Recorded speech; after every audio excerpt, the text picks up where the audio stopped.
오늘은 예수님 영향력 밖에 있는 성도라는 제목으로 여러분과 함께 말씀을 나누고자 합니다. 우리는 분명 예수 그리스도 안에서 의롭다함을 얻은 구원받은 성도입니다. 그러나 우리가 예수님 영향력 밖에 있을 때는 옛사람으로 반응하는 한낱 죄인에 불과하죠.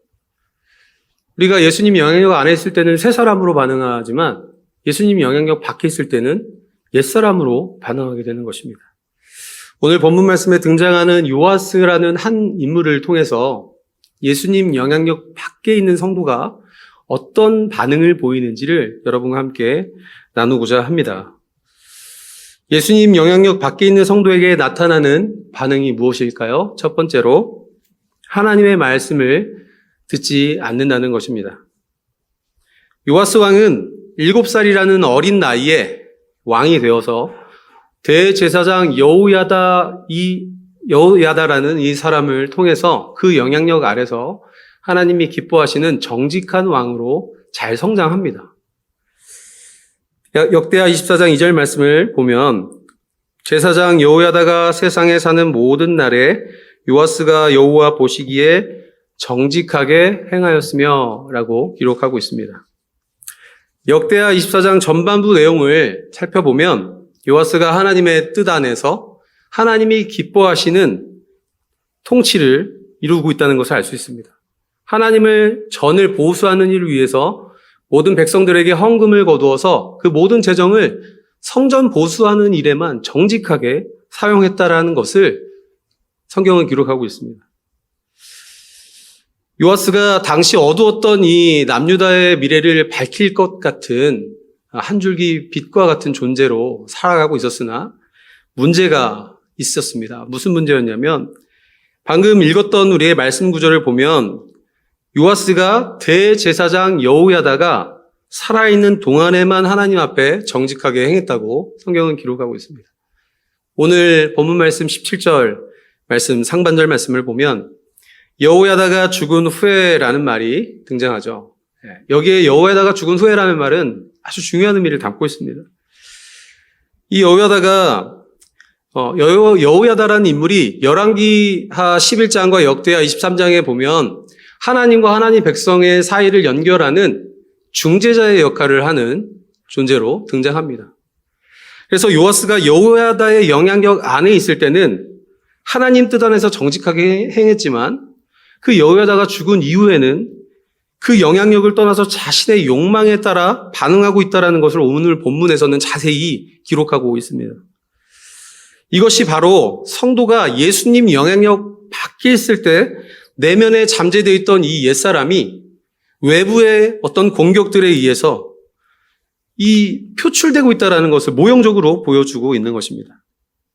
오늘 본문 말씀에서 여호야다의 영향력 밖에서 살아가는 요아스가 저지른 이 악행에 대해서 기록하고 있는데 17절 말씀을 한번 읽어보도록 하겠습니다. 여호야다가 죽은 후에 유다 방백들이 와서 왕에게 절하매 왕이 그들의 말을 듣고. 여기에 등장하고 있는 유다의 방백들이라는 사람들은 유다의 지도자, 남유다의 지도자들을 가리킵니다. 그들은 늘 요아스 주변을 맴돌면서 이 요아스의 권력에 빌붙어서 자신들의 이속을 챙기려고 했던 자들이었습니다. 그래서 여호야다라는 이 존재가 늘 요아스 옆에 있었기 때문에 이 여호야다라는 존재는 그들에게 있어서 눈에 가시 같은 존재였겠죠. 그런데 마침 그 여호야다가 죽게 되었습니다. 그러자 이 방백들, 남유다의 지도자들이 이 요아스를 찾아와서 아첨하는 말을 하기 시작합니다. 여호야다가 살아있을 때까지만 해도 하나님의 말씀에 귀를 기울였지만 이 여호야다가 죽은 이후에는 세상 사람들의 말에, 아첨하는 자들의 말에 귀를 기울이기 시작합니다. 우리 역시 하나님의 택한 백성, 성도로서 살아가면서 예수님의 영향력 밖에 있을 때는 옛사람으로 반응하고 있다는 것을 알 수 있습니다. 여러분, 웨스트민스터 소유리 문답 1번 문항을 보면 한번 보겠습니다. 1번 문항에 보면 사람의 제일 되는 목적은 무엇입니까? 라는 질문이 있습니다. 그에 대한 답변은 사람의 제일 되는 목적은 하나님을 영화롭게 하고 하나님을 영원토록 즐거워하는 것입니다. 라고 되어 있는데, 성도의 정체성을 가지고 살아가고 있는 우리가 예수님의 영향력을 벗어나게 되면 어떻게 반응하는지 우리는 우리 스스로 우리의 모습을 보면서 잘 알 수 있습니다. 우리가 하나님을 영화롭게 하며 살아가야 하는데 우리는 우리를 영화롭게 하는 삶을 살기 위해서 하나님을 이용하기 마련이죠. 그리고 하나님을 즐거워해야 되는데 우리의 즐거움을 위해서 하나님을 이용해 먹는 그런 경우가 참 많다는 것을 우리의 양심의 손을 얹고 생각해 보면 알 수 있습니다. 이와 같이 성도의 정체성을 가지고 살아가는 우리 역시 예수님의 영향력을 벗어나게 되면 악한 이 본성에 따라서 하나님의 말씀에 귀를 기울이기보다는 세상의 말에 귀를 기울여서 하나님의 창조하신 목적대로 살아가는 것이 아니라 우리의 원함대로 우리 스스로가 하나님 노릇하며 살아가게 되는 것입니다. 그래서 예수님을 믿을 때 우리가 정말 예수님을 믿는 것이 아니라 예수님을 우상 숭배하듯 믿게 되는 우리의 모습을 보게 됩니다. 저를 비롯해서 오늘날 많은 성도들이 한국교회에 대한 어떤 비판은 정말 날카롭게 잘하는 것 같습니다. 그런데 정작 우리 안에 내면에 존재하는 이 악함은 잘 보지 못하는 것 같다는 생각을 하게 됩니다. 여호와에 대해 영향력을 벗어나서 더 이상 하나님 말씀에 귀를 기울이지 않고 세상의 말에 귀를 기울였던 이 요아스의 삶은 어떤 방향을 향해 흘러가고 있었는지 18절 상반절에서 이렇게 얘기합니다. 그의 조상들의 하나님 여호와의 전을 버리고 아세라 목상과 우상을 섬겼으므로. 하나님 앞에서 정직하게 행하면서 하나님의 전을 보수하는 일을 위해서 열심을 내었던 이 요아스가 죄악을 일삼는 자들의 말에 미혹되어서 그때부터 하나님의 전을 버리고 과거에 이미 무너뜨렸던 그 우상들을 다시 재건하여서 그것들을 섬기는 이 모습을 우리는 보고 있습니다. 여러분, 이 말씀을 읽을 때 우리는 안타까운 마음이 들지 않습니까? 정말 안타까운 마음이 드는 이유는 하나님은 하나님께서 하나님 백성과 맺으신 언약을 온전히 이루시기 위해서 이 멸족의 위기에 처했던 다윗 왕국의 한 사람을 살려두셨습니다. 그 한 사람이 바로 요아스였고 그 요아스는 하나님의 모든 행하신 일들을 다 보고 자랐던 사람입니다. 그런데도 이렇게 변질되는 모습을 볼 때 진짜 안타까운 마음이 저는 들었습니다. 특별히 요아스가 여호와의 전을 버렸다라는 이 부분에 대해서는 쉽게 납득이 되지 않았습니다. 왜일까요? 요아스는 어려서부터 죽음을 모면하기 위해서 성전에서 자랐습니다. 성전에서 계속 자라면서 하나님의 말씀을 보고 듣고 배우며 여호와의 영향력 아래서 정말 잘 훈련을 받으면서 자랐습니다. 그런데 그런 그가 여호와의 전을 버렸다? 이게 정말 가능할까라는 생각을 하면서 제가 말씀을 준비하는 가운데 제 삶을 한번 가만히 돌아봤습니다. 그러면서 제가 답을 알았는데 저의 삶을 보니까 이것이 충분히 가능하다는 것을 알게 되었습니다. 왜냐하면 제가 외모와 상관없이 목사의 자녀로 태어나서 제가 목사의 집에서 태어나서 사택에서 지낸 시간이 20년 정도가 됩니다.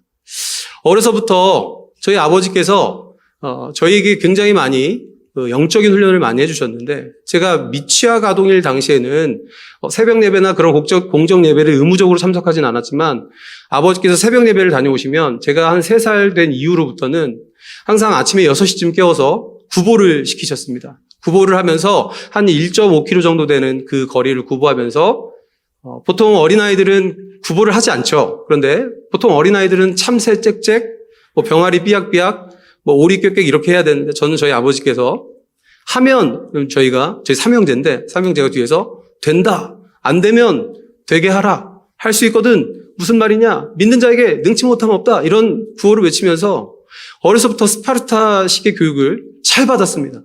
그리고 이제 취학아동이 되었을 때 학교를 가게 되었을 때 그때부터는 새벽 예배, 수요 예배, 금요 철야 모든 공적 예배를 의무적으로 참석해야만 했습니다.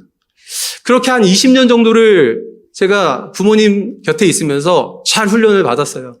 그런데 제가 20살이 되던 해에 재수를 하게 되었어요. 그래서 전남 광주라는 지역에 한 1년 정도 저희 이모님이 계신 그곳에서 제가 머물면서 재수를 하는 동안에 제가 그 몸에 배웠던 습관대로 열심히 예배에 나가고 그랬을까요?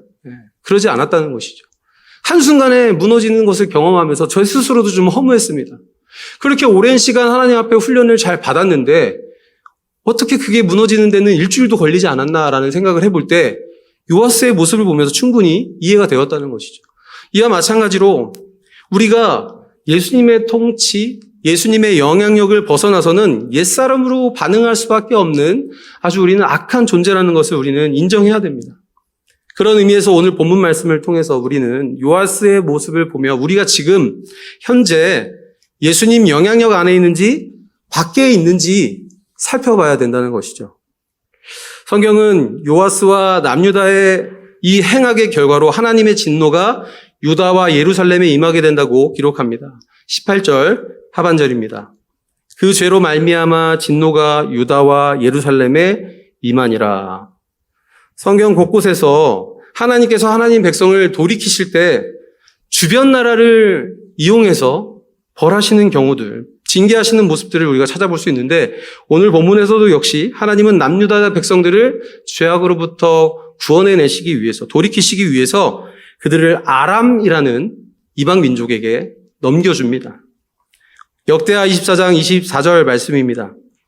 아람 군대가 적은 무리로 왔으나 여호와께서 심히 큰 군대를 그들의 손에 넘기셨으니 이는 유다 사람들이 그들의 조상들의 하나님 여호와를 버렸습니다. 당시 남유다는 큰 군대를 이루고 있었습니다. 그런데 하나님께서 그 큰 군대인 남유다를 적은 무리인 아람의 손에 넘기셨다라고 성경은 기록하고 있죠. 이것을 통해서 하나님은 하나님 백성을 구원하시기 위해서 친히 하나님 백성의 삶에 개입하신다는 것을 알 수 있고, 그리고 하나님은 어떻게든 하나님 백성을 돌이키시려는 강한 의지를 가지고 계신 분이라는 것을 우리는 말씀을 통해 알 수 있습니다. 그런데 하나님, 여러분 우리가 걱정하지 않아도 될 것은 하나님께서 하나님 백성들을 돌이키실 때 꼭 이런 방법만 취하는 것은 아닙니다. 하나님은 분명히 인격적인 방법으로 우리를 타이르시고 죄로부터 돌이키시려고 애를 쓰시는 분임을 오늘 본문을 통해 알 수 있습니다. 19절 상반절의 말씀입니다. 여호와께서 그들에게 선지자들을 보내사 다시 여호와에게로 돌아오게 하려 하심에 선지자들이 그들에게 경고하였으나, 하나님은 요아스와 남유다 백성들에게 여러 차례 선지자들을 보내셔서 돌이킬 기회를 주십니다. 선지자 한 명을 보낸 것이 아니고 여러 명의 선지자들을 보내셨다는 것을 오늘 말씀의 기록을 통해서 알 수 있는데, 여기서 하나님이 경고하셨다라는 의미도 그냥 경고했다라는 게 아니라 이 경고하다라는 단어 의미 자체가 반복하다, 다시 하다, 엄중히 전하다라는 의미를 갖고 있기 때문에 문맥상 하나님은 이들을 구원하시기 위해서, 이들을 죄에서 돌이키시기 위해서 수십 차례 말씀하고 계셨다는 사실을 알 수 있습니다.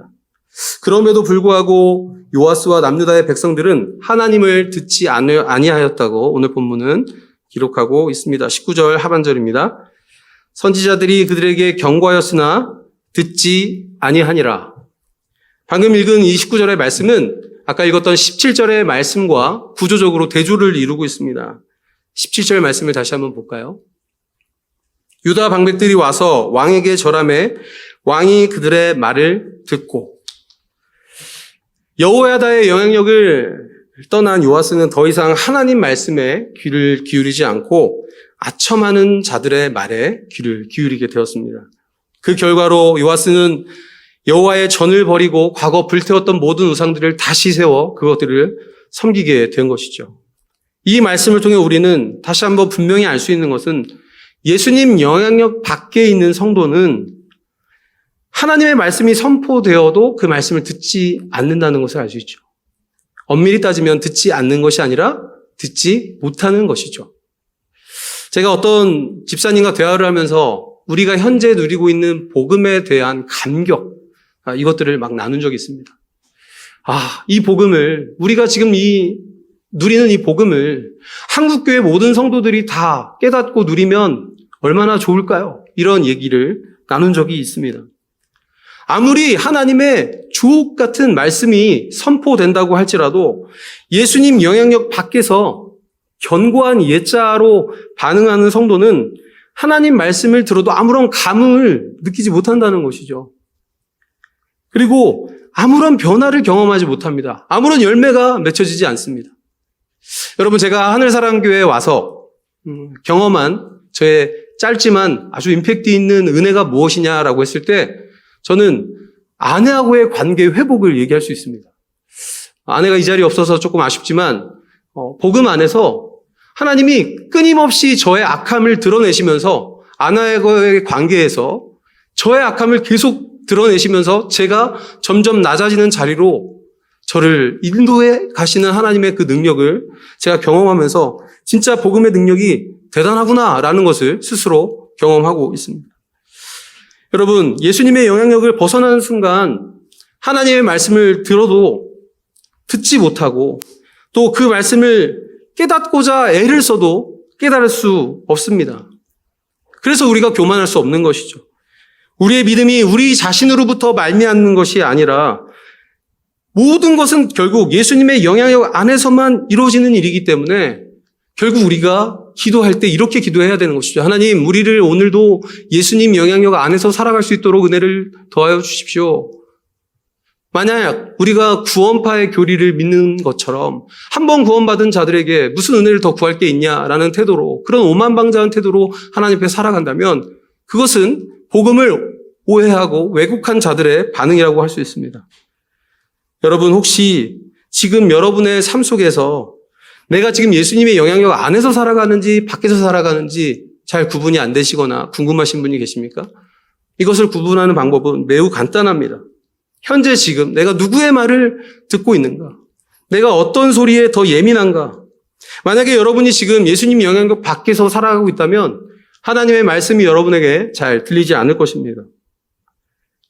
혹시라도 여러분 지금 하나님의 말씀을 불편하게나마 듣고 그것에 반응을 하고 계시다면 여러분 그것은 여러분에게 은혜인 줄 믿으시기 바랍니다. 그리고 무엇보다 여러분 만약에 그 마음에 불편함마저 없고 나는 하나님의 말씀을 들었는데 아무런 회개도 감동도 은혜도 없다라고 하시면 난 지금 예수님 밖에서 살아가고 있구나 라고 생각하시면서 다시 한번 예수 그리스도의 십자가 앞에 엎드리는 은혜가 있기를 소망합니다. 여러분, 지금 여러분에게 지속적으로 하나님께서 어떤 말씀을 하고 계시다면 그것은 하나님이 여러분을 사랑하시기 때문에 어떻게든 예수님의 영향력 안에서 그 안에서 누릴 수 있는 기쁨과 감격을 누리게 하시려는 하나님의 의도가 있다는 것을 기억하시길 바랍니다. 그래서 예수님 영향력 안에서 새 사람으로 반응하며 살아가는 저와 우리 하늘사랑교회 모든 성도님들이 되기를 예수님의 이름으로 축원드립니다. 예수님 영향력 밖에 있는 성도에게 나타나는 두 번째 반응이 무엇일까요? 하나님을 경외하지 않는다는 것입니다. 20절입니다. 20절 상반절. 이에 하나님의 영이 제사장 여호야다의 아들 스가랴를 감동시키매. 하나님께서 요아스와 남유다의 백성들에게 여러 명의 선지자들을 보내어도 그들이 돌이키지 않자 이번에는 여호야다의 후손인 스가랴라는 인물을 보내십니다. 하나님께서 여호야다의 후손을 보내신 것은 다름 아닌 이 여호야다라는 인물이 요아스에게 있어서는 영적 아비이자 육적 아비와 같은 존재였기 때문에 그 영향력 아래서 배웠던 가르침 그리고 거기서 느꼈던 은혜 이것들을 다시 한번 떠올리게 하시게끔 하나님이 지금 여호야다의 후손을 그들에게 보내고 계신 것이죠. 또한 여기서 하나님의 영이 스가랴를 감동시키셨다라는 이 의미는 하나님께서 하나님 백성을 돌이키시기 위해서 개입하고 계시다라는 것을 보여주기 위함이고 동시에 이것은 성령의 임재로 말미암아 지금 이 일이 이루어지고 있다라는 것을 보여주기 위함입니다. 스가랴가 요아스와 남유다의 백성들에게 전한 말씀의 내용은 이렇습니다. 20절 중반절 말씀입니다. 하나님이 이같이 말씀하시기를 너희가 어찌하여 여호와의 명령을 거역하여 스스로 형통하지 못하게 하느냐 하셨나니. 스스로 형통하지 못하게 하느냐라는 말을 원어로 직역해서 보니까 너희들은 결코 형통할 수 없다라는 의미로 번역이 됩니다. 요아스와 남유다의 백성들이 하나님을 떠나서는 결코 형통함을 누릴 수 없다라는 의미이죠. 이 본 구절에서 형통이라는 단어의 의미를 찾아보니까 번영과 성공이라는 단어로 해석이 됩니다. 하나님은 요아스와 남유다의 백성들에게 하나님 나라의 번영과 성공을 주고 싶으셨습니다. 그런데 그들은 세상적인 번영과 성공을 꿈꾸며 그것들을 쫓아가고 있었다라는 것을 지금 스가랴를 통해 지적하고 있는 것이죠. 당시 하나님 백성들이 믿음이 약해졌을 때 나타난 반응이 무엇이었냐면 이 풍요를 가져다 준다고 하는 바알과 아세라라는 신을 섬기는 것이었습니다. 여호야다의 영향력 밖에 있었던 이 요아스가 세상적 그 번영과 성공에 관심을 갖게 되자 그는 결국 이방신을 섬기는 자가 되었다는 겁니다. 여러분, 요아스가 세상적 번영과 성공을 쫓았다는 것이 하나님을 경외하지 않았기 때문에 나타난 반응이라는 것을 성경은 보여주고 있죠.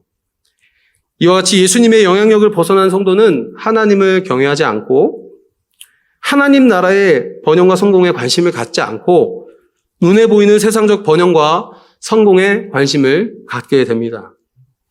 세상적 번영과 성공을 좇는다는 것은 구체적으로 무엇을 의미하는 것일까요? 이것이 단순히 한 기업의 CEO가 되기를 꿈꾸고 그것을 열망하고 권위 있는 지도자가 되기를 열망하는 그런 모습들을 가리켜 얘기하는 것일까요?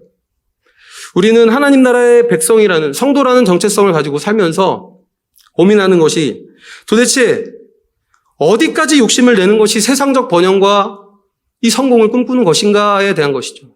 다르게 얘기하면 어디까지가 욕심인 것인가, 우리의 욕망인 것인가를 고민하게 된다는 것입니다. 여러분, 재물에 대해서 한번 예를 들어보겠습니다.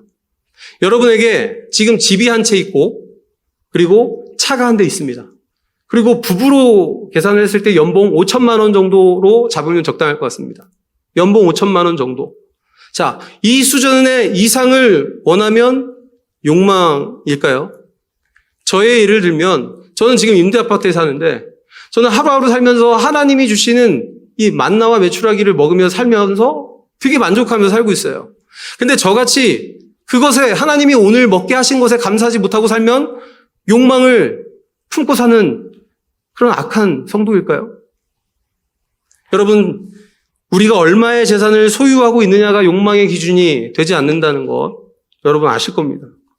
우리가 많은 재산을 가지고 있거나 반대로 적은 재산을 가지고 있을지라도 만일 우리가 하나님의 말씀에 귀를 기울이지 않고 세상의 말에 귀를 기울여서 그것들에 의해서 인생이 좌지우지되고 그것들의 영향을 받아서 우리가 상대적인 박탈감을 느끼며 세상적 성공과 번영 이것을 우리가 좇고 있다면 이것이 바로 욕망에 사로잡힌 성도로서 살아간다고 할 수 있는 것이죠.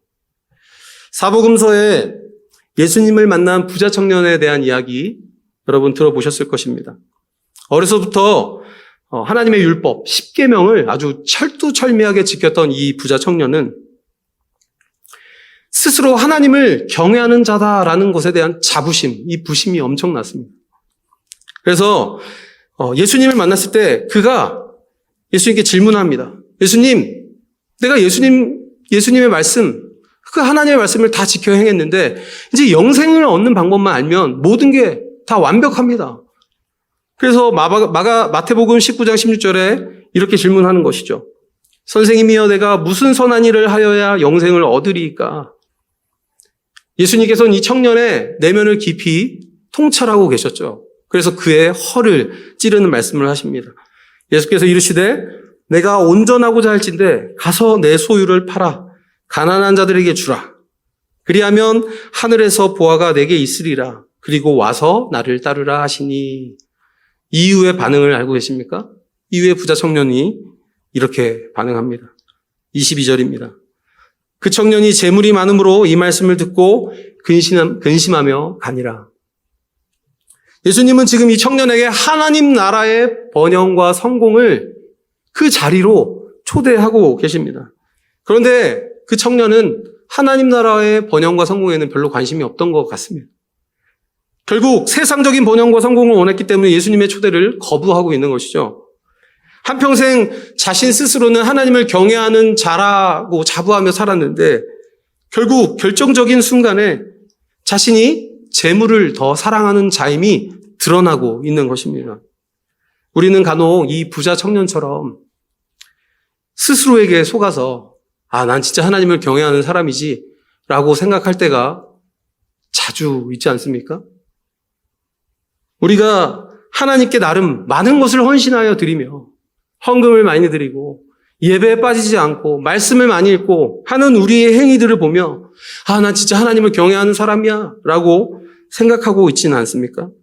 그러나 만일 지금 예수님을 믿는다고 하면서도 예수님을 따른다고 하면서도 내 안에 포기하지는 못하는 우상들이 내 안에 존재하고 있지 않은지 한번 돌아봤으면 좋겠습니다.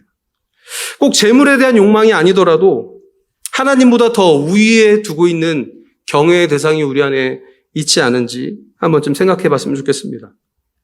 우리는 이미 구원받은 성도임에 분명합니다. 하지만 부자 청년처럼 또 오늘 본문에 등장하는 이 요아스와 남유다의 백성들처럼 예수님의 영향력을 벗어나서 하나님을 경외하지 않는 옛사람으로 반응하며 살고 있는지 오늘 본문 말씀을 통해서 우리 자신을 돌아봐야 될 것입니다.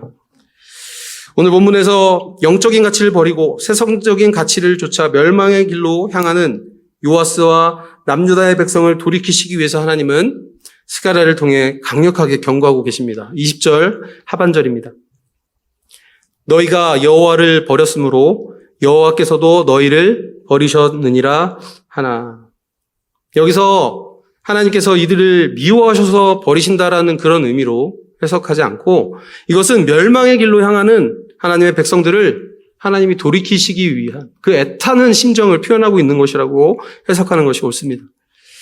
이렇게 하나님께서 말씀을 강력하게 하셨는데 이제 돌이킬 법도 한데 이들은 세상의 가치를 경외하는 마음으로 가득 차 있었기 때문에 아주 강팍한 태도로 반응하는 것을 알 수 있는데 21절 말씀입니다.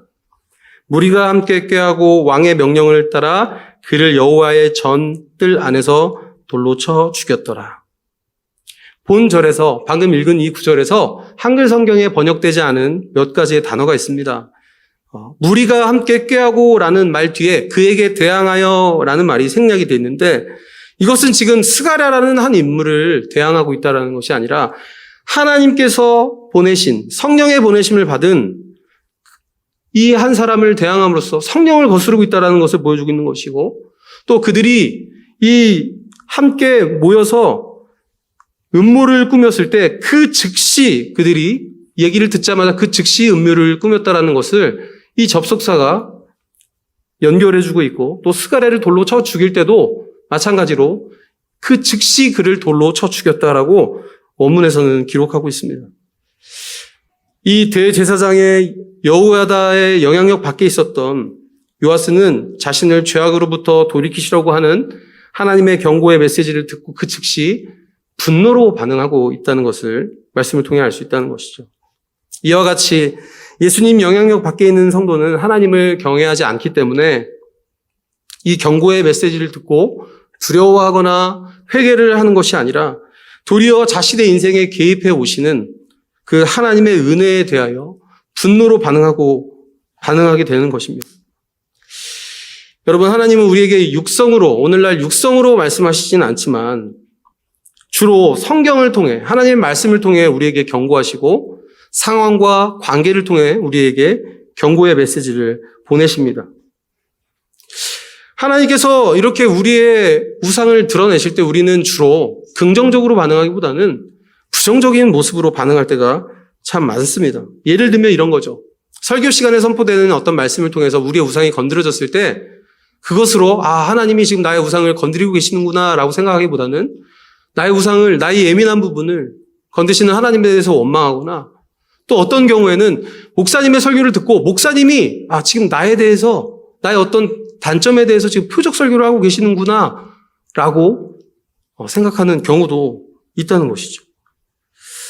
여러분, 하지만 하나님께서는 우리의 모든 이 악한 우상들을 상황과 환경을 통해 드러내려고 하나님이 그런 상황들을 우리에게 허락하시고 끊임없이 우리에게 그런 메시지를 주시는 것입니다. 요아스와 남유다의 백성들이 하나님께서 하시는 말씀을 듣고 지금 분노로 반응하는 것이 하나님을 경외하지 않으면서 나오는 태도라는 것을 우리는 다시 한번 생각할 수 있습니다. 또한 방금 읽은 이 말씀에서 요아스와 남유다의 백성들이 스가랴를 여호와의 전 뜰 안에서 죽였다라고 하는 이 말은 또 중요한 의미를 담고 있는데, 여기에 기록된 여호와의 전 뜰 역시 하나님의 전의 일부로서 하나님의 임재가 있는 곳입니다. 과거 여호야다가 개혁을 일으켰을 때 하나님의 법도와 규례에 따라서 성전 안에서 피를 흘리지 못하게 하려고 그 아달랴라는 악한 여왕을 굳이 성전 밖으로 내몰아서 말이 다니는 길에서 그녀를 죽였다라고 성경은 기록하고 있는데, 하나님의 법도와 규례를 누구보다 잘 알고 있었던 이 요아스는 하나님의 성전 뜰 안에서 스가랴라는 의로운 사람을 돌로 쳐 죽인 것입니다.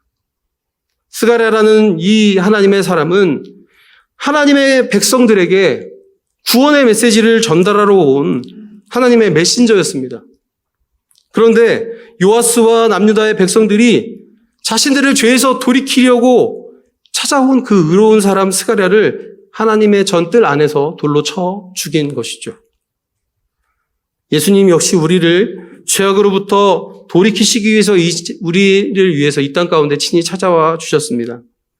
자기 백성을 구원하시기 위해 이 땅에 오신 예수님, 그 의로우신 예수님께서 누구의 손에 의해서 죽임을 당하게 됩니까?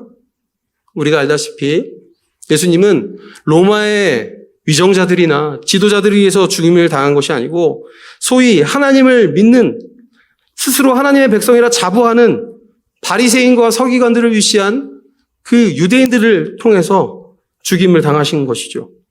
예수님은 자기 백성을 구원하시기 위해 이 땅에 오셨는데 결국 자기 백성에 의해서 참혹한 죽음을 당하게 된 것입니다. 공교롭게도 오늘 본문에서 스가랴가 돌에 맞아 죽은 성전의 뜰 안에는 번제단이 있는 곳이었습니다. 이 의로운 사람 스가랴가 번제단에 있었던 성전의 뜰 안에서 희생제물이 되어서 죽음을 당했다라는 것은 죄가 없으신 예수님께서, 의로우신 예수님께서 자기 백성을 구원하시기 위해 대신 죽으신 사건에 대한 모형이라고 볼 수 있습니다. 베드로전서 3장 18절 말씀입니다. 그리스도께서 죄를 위하여 죽으사 의인으로서 불의한 자를 대신하셨으니, 또 에베소서 5장 2절 말씀에 그는 우리를 위하여 자신을 버리사 향기로운 제물과 희생제물로 하나님께 드리셨느니라 라고 기록되어 있습니다. 하나님께서는 자기 백성을 구원하시기 위해서 흠없고 순결하신 예수님을 희생제물로 삼아 주셨습니다.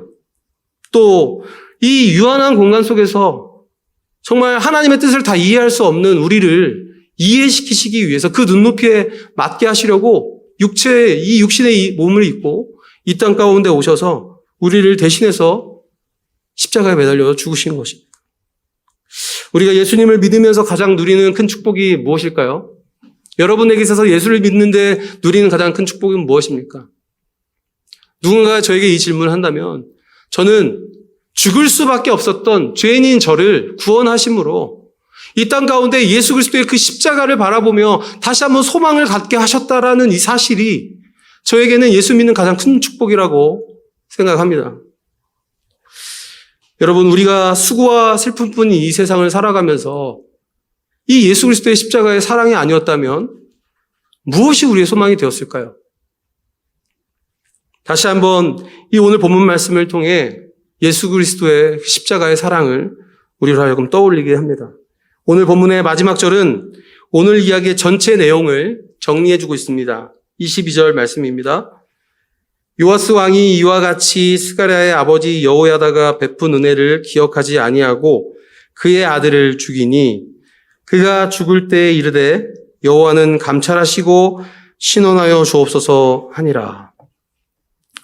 요아스는 여호야다를 통해 베풀어 주신 하나님의 은혜를 기억하지 않고 도리어 그의 후손을 죽임으로써 마지막까지 악으로 반응하고 있습니다. 하지만 의로운 사람 스가랴는 이 요아스와 백성들, 남유다의 백성들을 저주하고 있는 것이 아니고 모든 판단을 하나님의 주권에 맡기며 생을 마감합니다. 이 구절을 통해서도 다시 한번 우리가 알 수 있는 것은 이 하나님이 베풀어 주신 은혜를 까맣게 잊고 하나님을 경외하지 않는 태도로 성령을 거스려 살아가는 요아스의 모습이 오늘날 우리의 모습을 보여주고 있는 것이고, 이 악한 우리를 구원하기 위해서 대신 죽으신 이 스가랴의 모습, 악한 백성들을 위해 대신 죽은 이 스가랴의 모습은 바로 우리를 구원하신 예수 그리스도의 모습을 모형적으로 보여주고 있는 것입니다. 오늘 말씀의 모든 내용들을 정리하며 맺으려고 합니다. 예수님 영향력 밖에서 살아가는 성도는 하나님의 말씀을 듣지 않고 마귀의 영향력 안에서 욕망에 이끌려 예수님을 우상숭배하며 우상숭배하듯이 섬기며 살아가게 됩니다. 또한 하나님을 경외하지 않기 때문에 세상적 번영과 성공을 쫓아 살면서 성도로서 누릴 수 있는 그 특권을 전혀 누리지 못한 채 마귀의 영향력 아래서 종노릇하면서 살아가게 됩니다. 여러분, 하지만 우리에게 소망은 이것입니다. 하나님이 그런 우리를, 예수님의 영향력 밖에 있는 우리를 외면하거나 방치하지 않으시고 끝까지 하나님 편에서 다양한 방법으로 우리를 그 죄로부터 돌이키시기 위해서 우리 인생에 개입해 오시고 하나님의 말씀을 통해 우리를 다시 한번 그 예수 그리스도의 영향력 안으로 끌고 들어오신다는 사실입니다. 오늘도 이 말씀을 기억하여서 여러분이 혹시라도 지금 이 요아스의 모습을 보니 나의 모습과 같구나. 아까 이야기한 부자 청년의 모습을 보니 내 모습과 같구나. 라는 마음이 여러분 안에 찔림이 양심의 어떤 가책이 느껴진다면 하나님이 지금 나를 예수 그리스도의 영향력 안으로 끌어오시려고 이 메시지를 주시는구나 라고 받아들이시고 매 순간 나에게 말씀하시는 하나님의 음성에 민감하게 반응하여서 예수님 안에서 누릴 수 있는, 성도로서 누릴 수 있는 그 특권, 기쁨과 감격을 매 순간 누리며 살아가는 저와 우리 하늘사랑교회 모든 성도님들이 되기를 예수 그리스도의 이름으로 축원드립니다.